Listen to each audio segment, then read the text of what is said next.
Good morning, good afternoon, good evening. Thank you for joining us to celebrate this historic moment, the launch of the Taskforce for Nature-Related Financial Disclosures, or the TNFD, and its new co-chairs. My name is Lana Wong, and I'm thrilled to be your moderator today. And over the next 60 minutes, we'll have first a handover from the current Informal Working Group co-chairs, and then you'll get to meet and hear from the two new co-chairs, and then we'll move on to a panel discussion with 5 incredible experts from around the world. But first, why does nature matter? Today, nearly 1 million plant and animal species face extinction. Now, this is a big deal because it's not just about the bees and the butterflies, but this has a huge impact on banks and on businesses, and most critically, on our collective future on this planet that we all share. So more than half of the world's economic output, some $44 trillion worth, depends on nature. And nature is also a key defense against climate change. So this is where the TNFD comes in. This task force is a new global market-led initiative which aims to give financial institutions and businesses a more complete picture of their environmental risks and opportunities. So building on the success of the Task Force for Climate-Related Financial Disclosures, the TNFD will deliver a framework for the organizations to report and act on ever-evolving nature-related risks. The idea to bring this task force together was first announced in July of 2020, and since then, an informal working group with 74 members from 24 countries, including financial institutions, businesses, governments, regulators, CSOs, multilats, and consortia. They've all worked tirelessly to put together the recommendations for the scope and work plan for this task force that are released today. So this informal working group was skillfully co-chaired by 3 market leaders: Antoine Zira from BNP Paribas, Mariuz Calvet from Banorte, and Rian-Marie Thomas from the Green Finance Institute. So given our packed agenda, unfortunately, there won't be time for audience questions, but this event is being recorded and will be posted online on the TNFD website. And for those of you on social media, please add your voice to the conversation using the hashtag TNFD. So before we dive into the program, let's watch a brief video to learn about why this task force is so critical.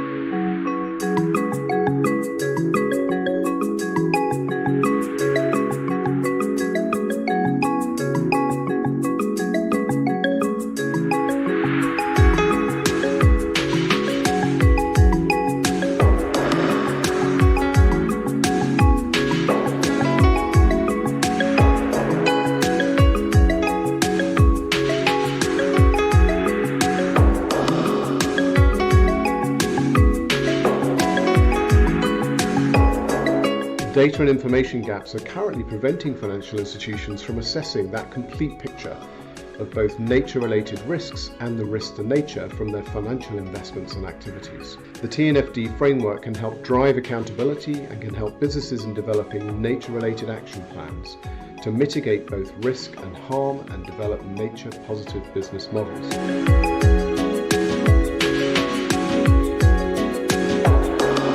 The Task Force on Nature-Related Financial Disclosure will take an inclusive approach to developing a framework for organizations to act and report on nature-related risks and opportunities. We will ensure our recommendations are actionable, accessible, and build upon cutting-edge research and innovation from all regions.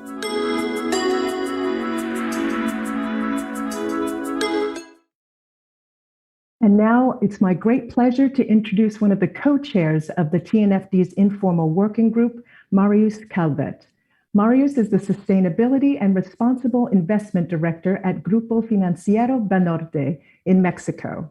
She oversees the ESG strategy for the entire financial group, and under her leadership, Banorte published a natural capital policy, a human rights policy, and an environmental risk policy for credit and investment in 2019.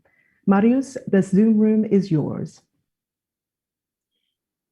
Thank you, Lana. What an honor it has been to co-chair the visionary and dynamic Informal Working Group with Rhian-Marie Thomas of the Green Finance Institute and Antoine Cyr of BNP Paribas.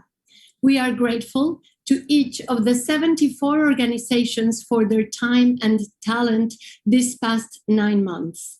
We would also like to thank the Informal Technical Expert Group and the 130 strong observer group for their invaluable insight. Together, we have proposed recommendations for the technical scope and operating model to set off the TNFD for success.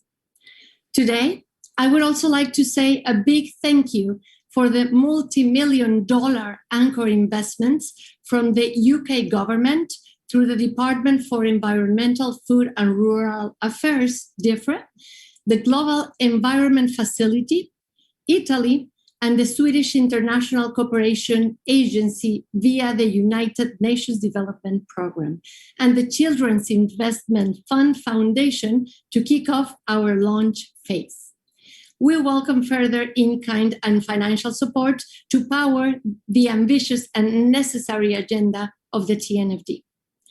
Finally, on behalf of the Informal Working Group, we would like to warmly welcome David Gray and Elizabeth Morema to their new roles as TNFD co-chairs. We are confident that their leadership will strengthen the knowledge, participation, and commitment of all market players, from emerging markets to developed economies, no matter how advanced they are in their nature disclosures. The Informal Working Group and Grupo Financiero Banorte celebrate our new co-chairs and express our full support. Welcome, David and Elizabeth. Thank you, Mariuz. And now it gives me great pleasure to introduce our two new co-chairs, Elizabeth Morema and David Craig, who both bring a perfect balance to the TNFD. They are the dynamic duo, the dream team that will help this task force deliver a practical and globally relevant framework. Elizabeth is the Executive Secretary of the UN Convention on Biological Diversity.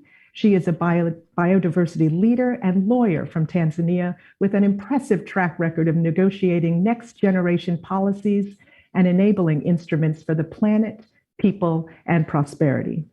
David is the CEO of Refinitiv, one of the world's largest providers of financial market data, and the group leader of the Data and Analytics Division at the London Stock Exchange Group. He's been a leader in developing the infrastructure that markets need to mainstream sustainability. So let's get this conversation started. Excuse me. Elizabeth, I turn to you. Why does the TNFD and its goal matter to you? Thank you very much, Lana. But allow me first to really thank the Informal Working Group for all the work they have done. We are coming in, finding an infrastructure already on the ground for us to just jump in and move on. Why does this TNFD goal matter to me? Many ways, but for this purpose, as you have just mentioned, I'm currently leading a political process for the negotiations of our next post-2020 Global Biodiversity Framework. The framework which will replace the Aichi biodiversity targets, unfortunately, which hardly any had been met after a whole decade. There had been lessons learned for the failures, and engaging particularly with TNFD is part of that lesson. Basically, where was the financial institutions, financial sector during that last decade, which has led to the failure of those targets? You have indicated how much the recent statistics have shown the dependencies on nature. And there's been World Economic Forum talking of $44 trillion, half of the global GDP, accruing over 400 million jobs. The Dutch government, Dutch Bank has also done its studies, giving us 510 million euros also dependent or being lost from the ecosystem services, and there are many of these. So clearly, it is important for the financial sector to also be engaged, because there, much as there are risks, but there are opportunities. And these risks, of course, this is the time to look at them. And therefore, disclosure of nature-related risks for biodiversity will be key as they look at risk related to physical impacts, transition impacts, litigation impacts, reputational risks, systemic risks, regulatory risks. I mean, all these risks, financial institutions will not want to find itself unprepared, and especially when 50% of their lending infrastructure, insurance infrastructure are dependent on nature.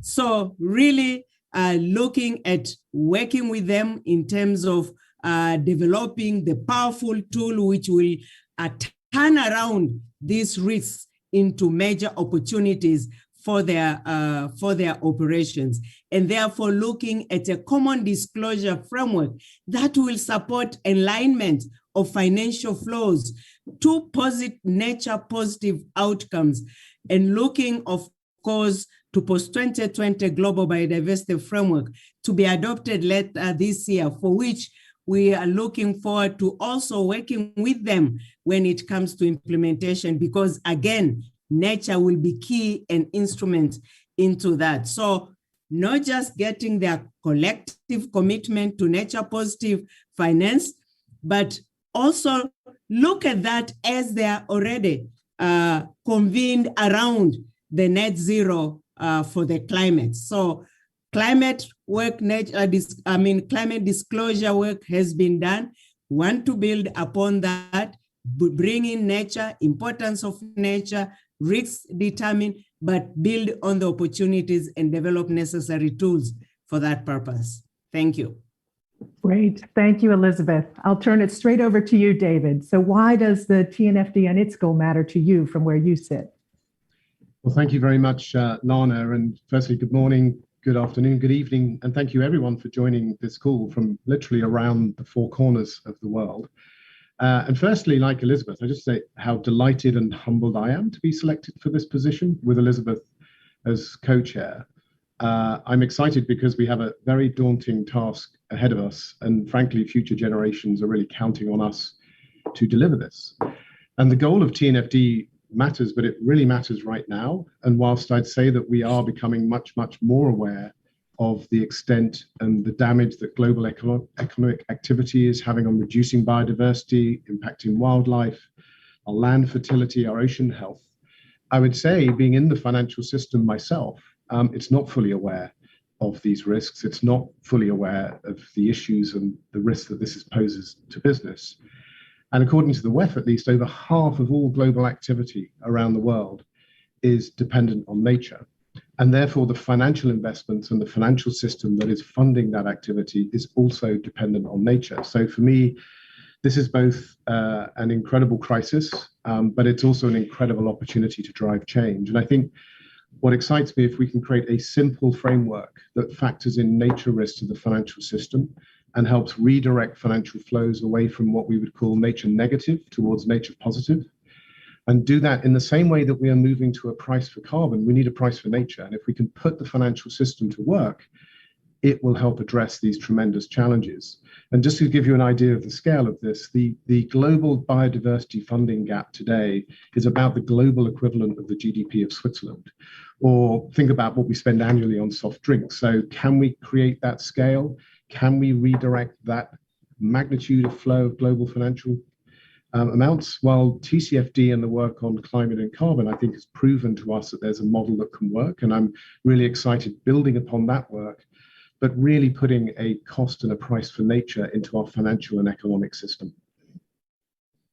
Great, thank you. I might just follow on from that with you, David. So how do you think the task force can really catalyze that market action? Isn't it just another standards body?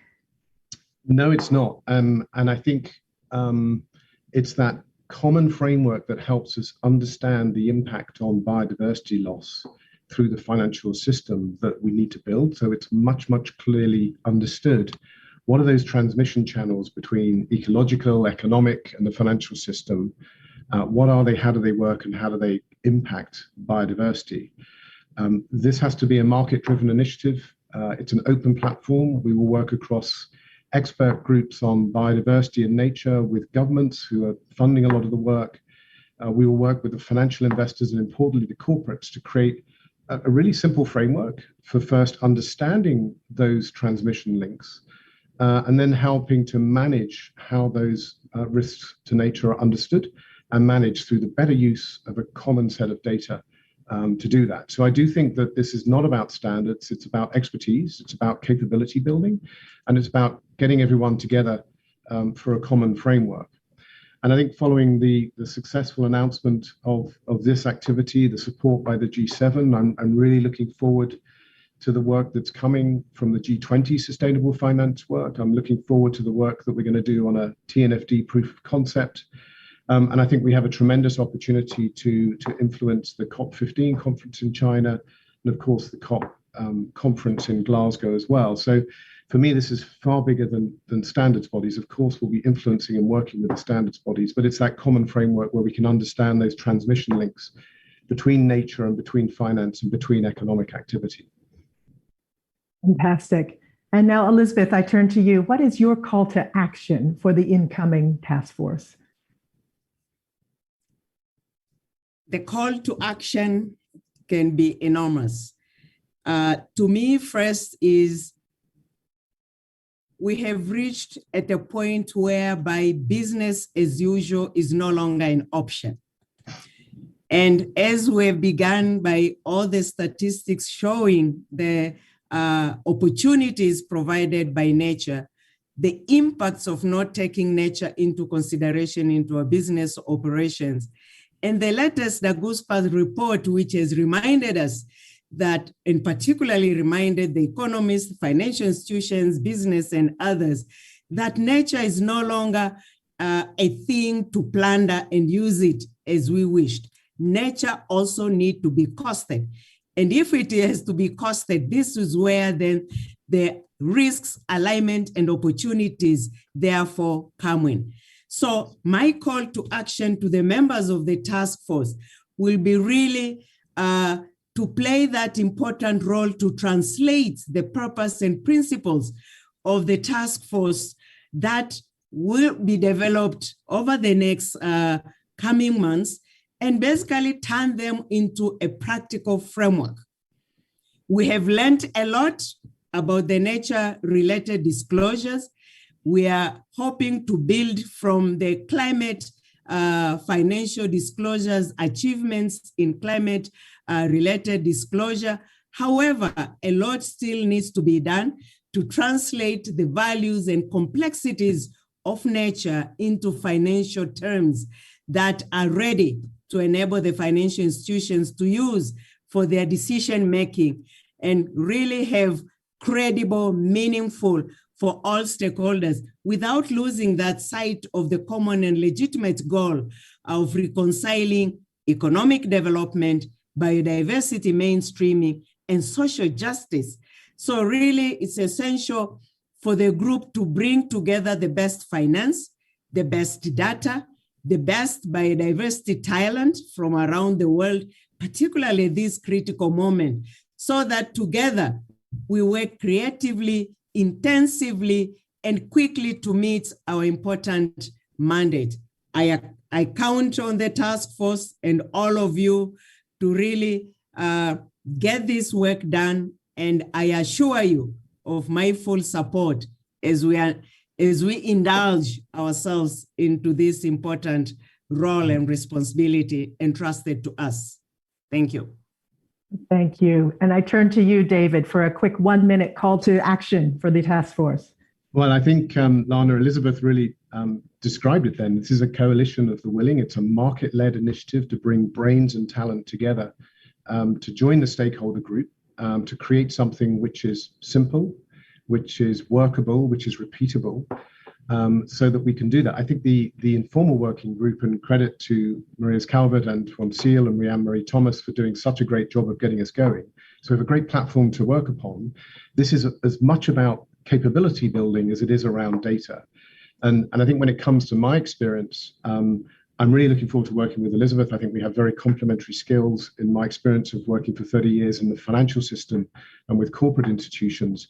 Really building that capability, keeping it simple and practical and market-led is the source of success. And I think it's also critical that we're open to all. We're a public service with open data standards and involvement. And so we shouldn't underestimate how important it is to bring those voices to that from across the world. And we shouldn't underestimate the important role of, as Elizabeth says, of data and measurement in helping us keep this mission to put that price on nature into the financial system, and to redirect investment flows into those nature positive activities. So the call to everyone is being in the coalition of the willing. We need people's help and expertise. We need to build capabilities to do this and to be successful in our goals. Fantastic. Thank you so much, David and Elizabeth, and good luck on your co-chairing partnership. It's going to be a great collaboration, I can see. So now it's time for us to move on to our panel discussion, our star-studded panel, for a deeper dive into the hopes and challenges on the road ahead for the TNFD. I'm honored to share the screen now with our esteemed guests Sunny Verghese, Michelle Edkins, Yao Wang, Ulrike Decoene, and Pavan Sukhdev. So if I can welcome all of you to our panel and quickly just dive in. I'd like to start with Sunny, a quick intro. Sunny is the co-founder and group CEO of Olam International Limited, a leading food and agribusiness headquartered in Singapore. So Sunny clearly knows firsthand that we all depend on the nature's services that are provided.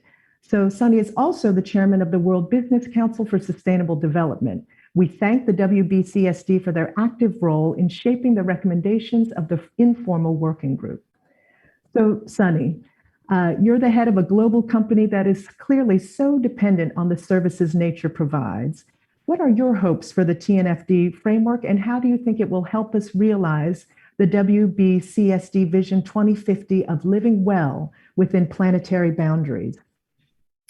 Thank you, Lana. It's an absolute privilege to be here at this milestone moment, particularly because from the perspective of being the chair of WBCSD, we were part of the Informal Working Group, and it is a real pleasure to see that we have kept this project on plan and time collectively. Secondly, representing the private sector in WBCSD, but more importantly, as a CEO of Olam, in the private sector, we have a predisposition of proclivity to manage the things that we measure. And given one of the biggest existential challenges that we currently face of biodiversity and nature collapse, we are not able to really take action because we are not able to measure this. So TNFD for me is the right solution at the right time as a multi-stakeholder pre-competitive coalition to be able to allow us to measure nature loss and to measure nature and biodiversity. Elizabeth in her opening statement already said that the Aichi Biodiversity Convention, which 199 countries signed up to, we have achieved only 4 out of the 20 goals at the end of the 10-year period, just 20% that we have achieved. If you look at the Earth scientists who came up with the planetary boundaries framework, they have said as far as biosphere integrity is concerned, the precautionary boundary is that we cannot lose more than 10 species for every million species each year. And against that precautionary boundary limit, which is a safe zone, we are now losing roughly 1,000 species for every million species that we own each year, 100 times the safe precautionary boundary limit. The True Cost organization in 2015 looked at the cost of externalities in producing food. They took the 4 major food crops, rice, wheat, corn, and soybean, and they took the 4 major protein items that we produce, poultry meat, pork meat, lamb meat, and beef meat, and they established that the annual externalities, the benefits that we derive from Mother Nature to produce the food, feed, and fiber that we consume, which today, because Mother Nature's back office is not set up and issuing us those invoices, is to the tune of $3 trillion, the invisible cost of nature, $3 trillion annually. The global financial crisis, in contrast, in 2008 and 9, was we suffered a loss of roughly $2.7 trillion.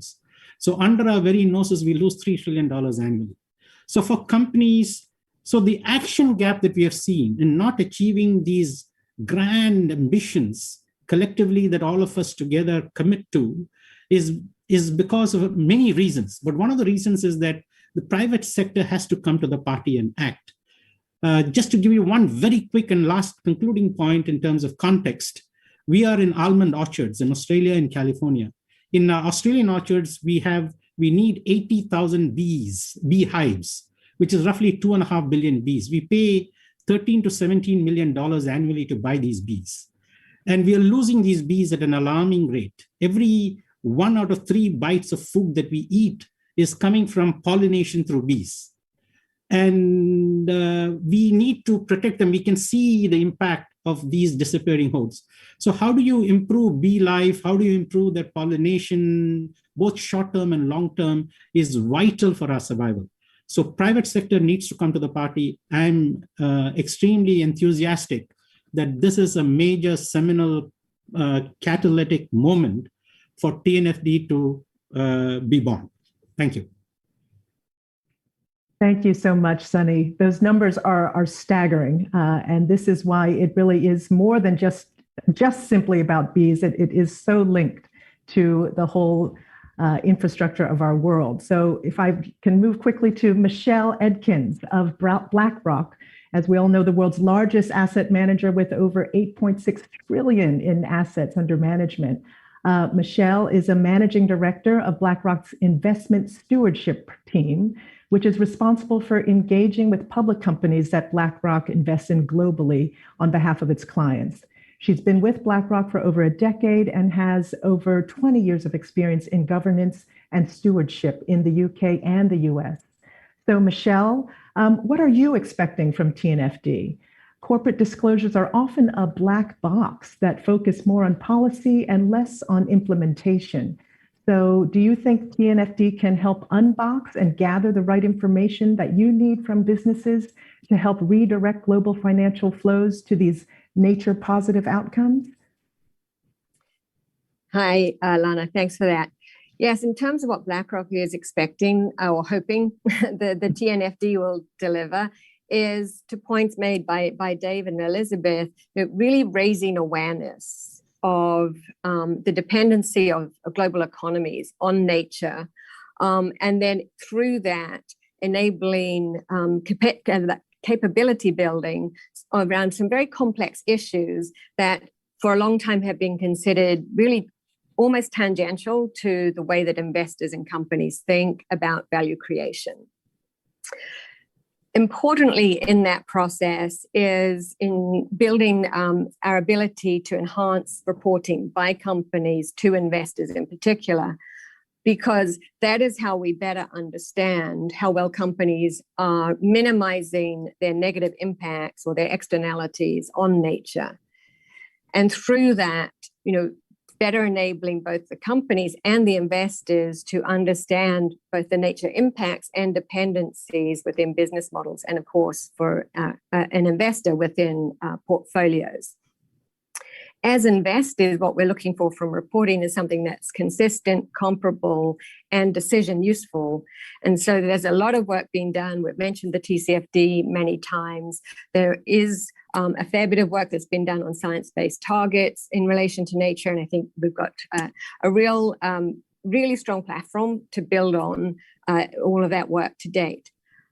A very important outcome from BlackRock's perspective is building consensus around the definitions of some of the key concepts, because we really do need to get on the same page about what those dependencies and impacts are, which then supports the measurement and reporting of them and setting those science-based targets.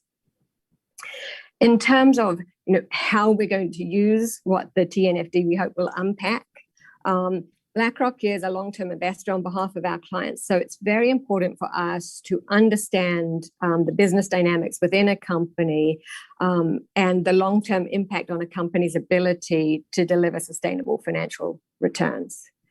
And in that way, nature is clearly something that will play out in a company's business model, not over quarters, but over years and decades. Therefore, it's a key dependency and impact that investors need to understand better. Most reporting, as people on this in this meeting will know, is a combination of narrative and data. And as you mentioned, right now, we're pretty long on narrative around nature in terms of these are our policies, these are the initiatives we're part of. What we're short on is data that has been proven to help companies and investors measure a company's impacts and dependencies and how well it is managing those risks and opportunities that others have mentioned. And so in the data area, we think there's still a lot of work to do. And it's hugely important because I think to understand the direction of travel and how well we're doing, we need that baseline. Where is the company at today? We need companies to be able to set meaningful goals, and then we need to be able to measure the progress and outcomes achieved. And all of that, better informed decisions lead to better asset allocation.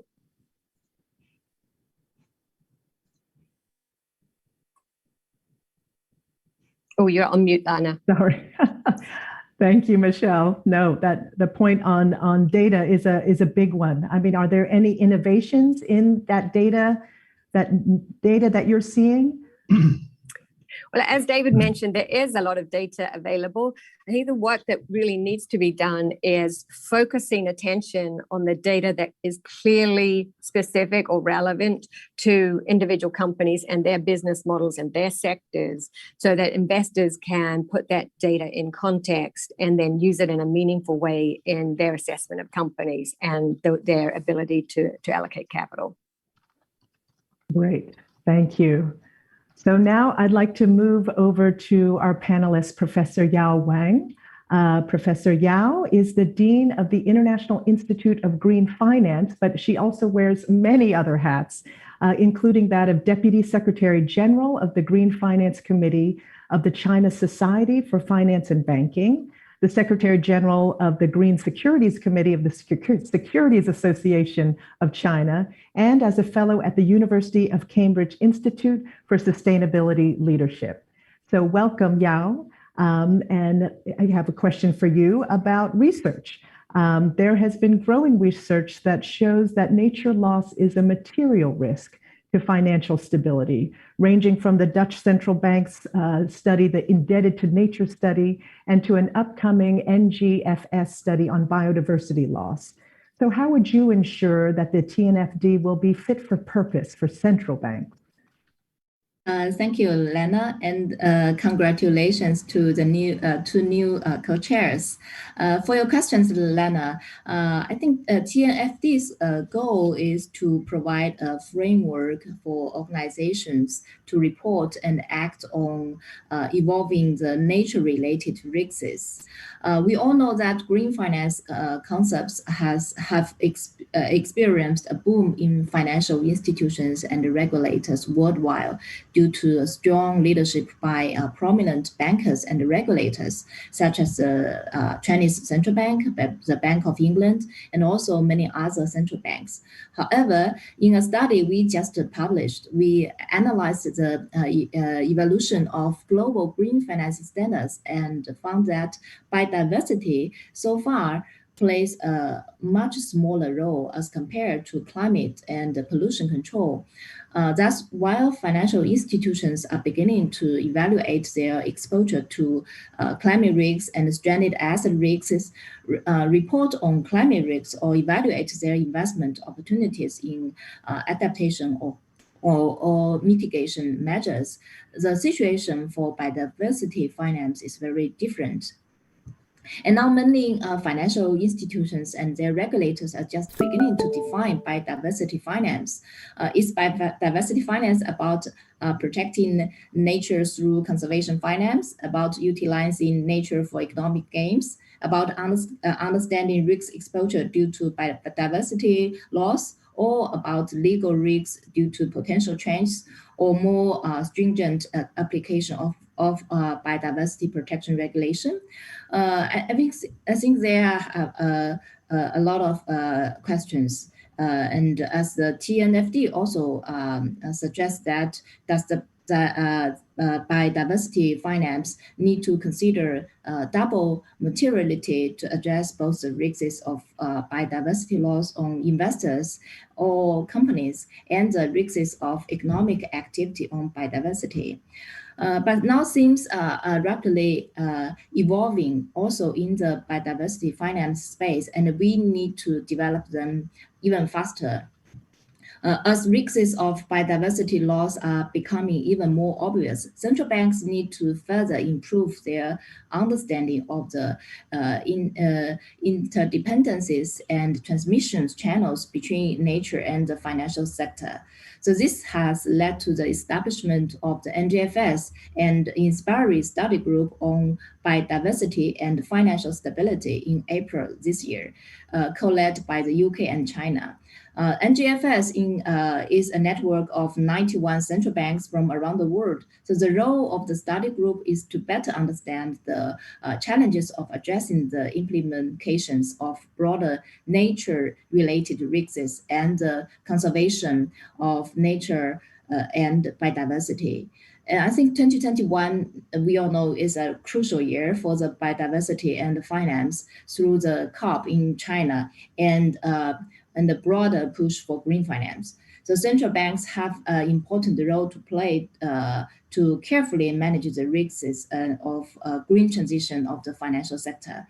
So in the end, however, all players from investment banks to commercial banks, from regulators to consumers, will have an opportunity to show their commitment to protect biodiversity through better investment decisions. So the first development phase of TNFD has been followed closely by China, and we have made sure to include relevant information with responsible regulators. So we look forward to cooperating further with the TNFD to share experiences and learn from the global community. Thank you, Lana. Thank you so much. You do bring that important perspective from the Chinese market and the financial oversight bodies. So do you think the TNFD framework will have a major impact on the Chinese market? Yeah, I think so. You know, China is evolving its green finance system from pollution to climate, now to biodiversity. So, and also we are the host of the CDB in Kunming, and as such an important player in the biodiversity finance space. And we have actually China already engaged strongly in conservation finance, particularly through the establishment of red line areas and reforestation and afforestation and other relevant conservation projects. So I think biodiversity finance will have more impact on the financial sector. Thank you. Fantastic. Thank you, Yao. And now I'd like to move to Ulrike Decoene from AXA, the Chief Communications, Brand and Sustainability Officer for AXA. And Ulrike oversees their sustainability strategy and ESG integration across their operations and businesses. We'd like to thank AXA for their active role in shaping the recommendations of the Informal Working Group for the TNFD. So Ulrike, many folks here today will have read your groundbreaking 2019 Into the Wild report on integrating nature in investment strategies. AXA is one of the first financial institutions to acknowledge risks beyond climate. So how do you think that debate has evolved since then? And are your colleagues from the insurance and the wider financial community ready for TNFD? Thank you, Lana. Thank you very much, and congratulations to everybody, because we know how much hard work there is behind the, the creation of the TNFD, and we are very happy and proud to be a part of it. As you said, we were lucky to work on this Into the Wild report with WWF. And we're very proud about the recommendations and the findings behind. Our start with biodiversity is actually quite recent. So we started around 2018 to start investigating what biodiversity loss would mean to us as an investor, as an insurer, And we really see it as an extension of our climate change engagement. So both things are extremely linked in our view. And this is why we were so convinced from the start that this was a matter we wanted to spend time and resources and also on to further investigate what it means. And it's true that the TNFD was one of the recommendations that came out of that report. And I have to say, I think it's quite nice to see that we did the recommendations, we published the recommendations during a G7 back in 2019 when the G7 ministerial meeting took place here in France. And I have to say it's a very nice coincidence to be 2 years later at the G7 and see it really acknowledged and endorsed.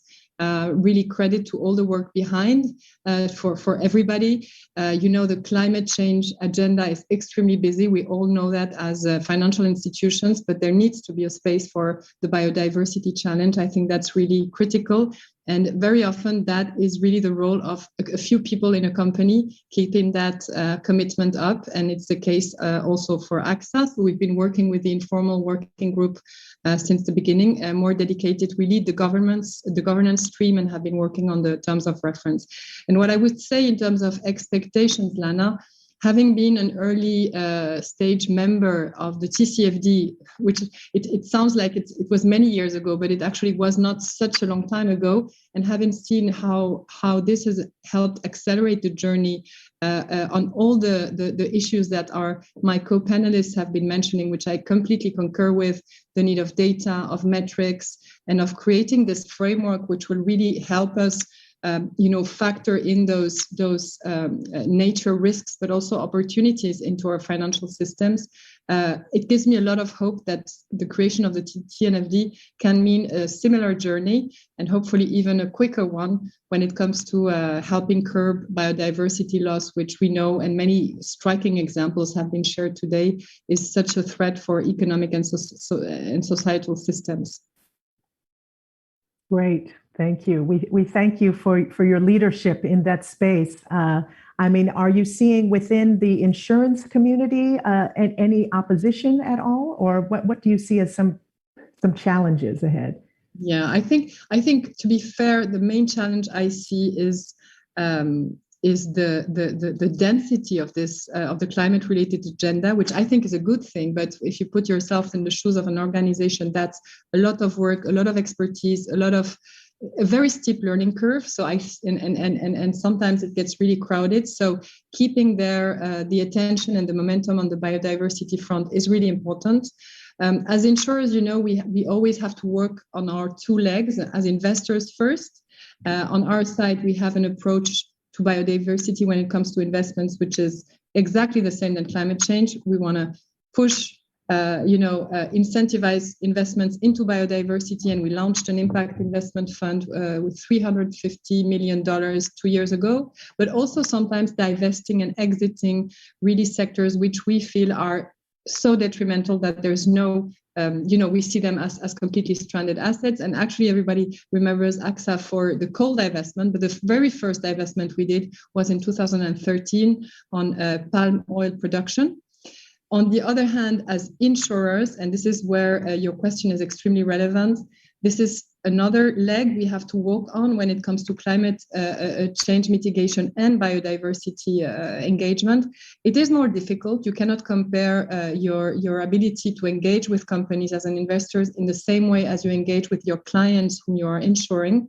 But we are seeing a lot of opportunities, especially in developing solutions and services which can help foster solutions for companies to engage in preserving biodiversity. We are very active when it comes to ocean risk.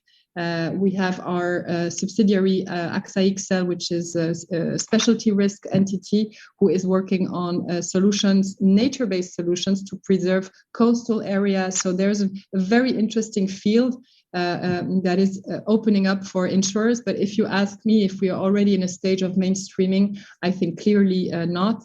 And I have big hopes as my other co-panelists for this year. Hopefully Kunming is going to be the equivalent of the Paris Agreement for biodiversity and can really set this framework, which as corporations we need with the public sector to create the framework, the metrics, the coalitions and the right dynamics to really move forward. Fantastic. No, thank you. Let's hope that 2021 is really the year of action and this decade of delivery comes to pass. So let me please move to Pavan Sukhdev, the president of WWF International, who is also here to represent the 4 founding partners who really catalyzed the TNFD. That's WWF, UNEP, FI, UNDP, and the Global Canopy. So Pavan is a scientist by education, an international banker by training, and an environmental economist by passion. He led the UN's Green Economy Initiative and is a true pioneer in the valuation of nature. He is a Goodwill Ambassador for UN Environment and was awarded the 2020 Tyler Prize for Environmental Achievement. It's the Nobel Prize for Nature. So we're thrilled to have you, Pavan, and I would ask you, what are you most excited about in the TNFD development? Many of the people here today will know you as the lead of the groundbreaking Economics of Ecosystems and Biodiversity study that was commissioned by the G8+5. So what recommendations do you have based on your experience to the 2 new co-chairs? Thank you, Lana, and for your kind introduction. Well, I guess you mentioned TEEB, the Economics of Ecosystems and Biodiversity, which in retrospect, I wish I had named it the Economics of Nature, which is a lot easier to less of a mouthful. But it was a study which was about recognizing the complexity of nature, given that nature is the living fabric of this planet and its surface, and that it exists in 3 layers, in ecosystems, species, and genes, and that in each of those layers, there are dimensions of diversity and dimensions of quantity. Ecosystems exist in different varieties, and their coverage, their extent matters. So that generates or doesn't generate if they are destroyed. Ecosystem services like carbon storage, water regulation, and even recreation. Species, of course, there's species diversity and then there's species abundance, and you can measure this. You're familiar with the reports of WWF on that. And that includes services like food, fuel, fiber, design inspiration, and of course, who can forget pollination of bees, which has been valued at something like $200 billion worth every year. And then there's the genetic layer, its variability, which is the diversity side, as well as its population. And that's what gives us services like medicinal discovery and disease resistance and adaptive capacity in humans. And in this world of COVID, how can I not mention that? So this is the complex that we are trying to measure. And that to me is the challenge, and that to me is the opportunity. And that's what excites me about TNFD, that finally, 10 years after TEEB was written, we have a group that is bringing together the world of business, finance, and investments, pulling them together with scientists and taking forward the creation of a common framework. And let me not underemphasize the importance of that. A framework is basically a short form for what should you value and why. And if different people and different groups have got different ideas as to what you should value and why, this is just not going to work. We need a consistent, common, unified, and universal framework. This is, to me, the most exciting thing about TNFD, and I'm really looking forward to that.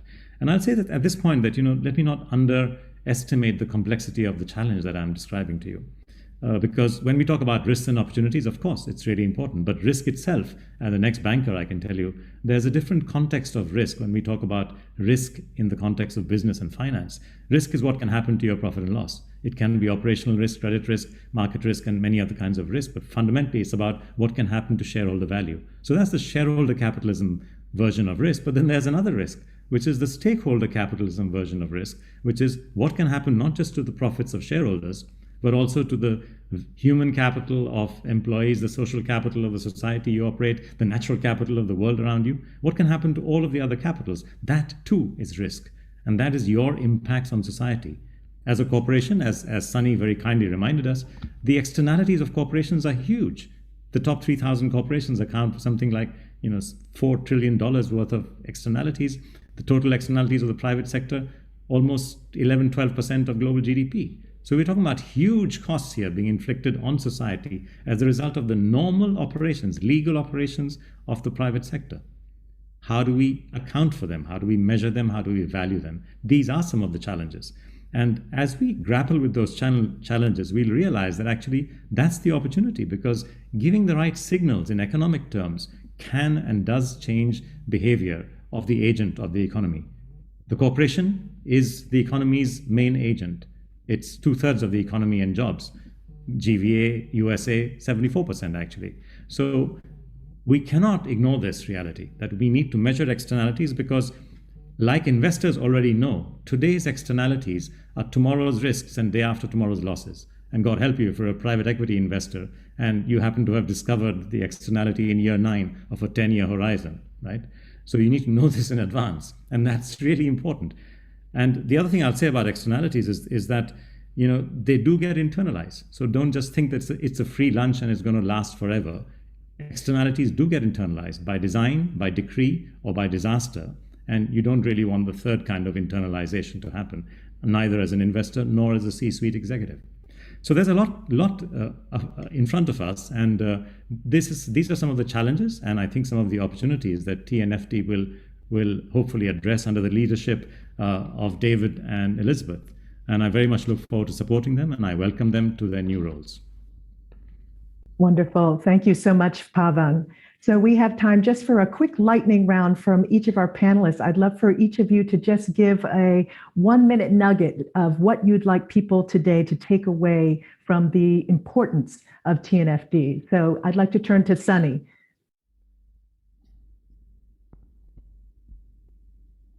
Sorry, Lana. No problem. Yeah, so I think private sector has to take action. So first, report their footprint, participate in measuring their natural capital, and as Pavan said, the other key capital, social capital, human capital, intellectual and intangible capital, beyond financial and economic capital. Fantastic. Thank you. And then moving on to Michelle, what are your final thoughts?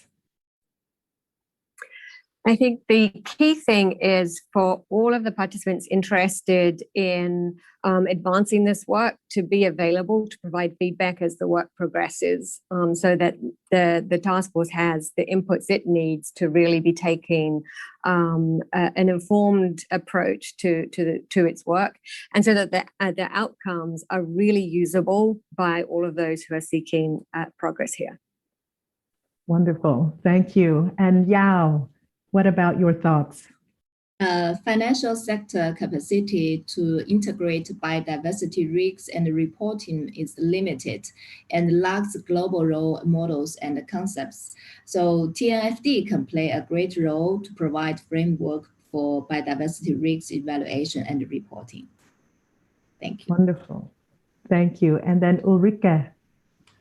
Thank you, Lana. Yes, I would say from a perspective of an investor and insurer, I think that the financial players can do a lot, can really change the game, provided they can really act in a context where the right framework is there. And I think TNFD can do, on one hand, helping corporations have a clearer view, share best practices, but also helping policymakers drive that framework that we all need to make our commitments really effective and really moving the needle in the right direction. Wonderful. Wow. And thank you all for being concise. That's great. I would now love to turn this over to our co-chairs for their closing remarks. And so I'd like to invite Elizabeth, please, to first take the floor. Thank you very much. To me, 2 words. One, to thank all participants who have joined us, and really also telling us all that we have a lot of work to achieve in the next 2 years, and therefore their support, collaboration will be the only way moving forward. 2, as we develop the post-2020 Global Biodiversity Framework, we want to make sure that the financial sector has a footprint into the framework. And therefore, please join us on the 17th and 16th, where we will have the co-chairs responsible for the development of the framework, having that candid discussion with the financial sector and hear them and what exactly then they can consider to include in the framework, so that together they become part and parcel of its implementation in the coming years. Thank you very much.